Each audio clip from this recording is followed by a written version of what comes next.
দিতে আসিনি, তোদেরকে আমি নামাজের দাওয়াত দিতে এসেছি। তোকে বললাম মাথাটা গরম আছে, তাও আমার মাথা গরম করাচ্ছিস। আরে ভাই ঠান্ডা হ, ঠান্ডা হ, আমার কিছু কথা আছে। মিফতাহুল জান্নাতিস সালাহ, মুহাম্মদ সাল্লাল্লাহু আলাইহি ওয়াসাল্লাম বলিয়াছেন, নামাজ বেহেশতের চাবি। তোরা যে এখন নামাজ পড়া বাদ দি তোরা যে খেলা দেখছিস, খেলা দেখে কি তোরা জান্নাতে যেতে পারবি? এই নামাজ পড়ে তোরা জান্নাতে যেতে পারবি।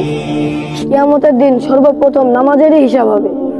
সেজন্য আজকে আমার সাথে নামাজ পড়তে চ। বল তিনজন আজ নামাজটা পড়ে।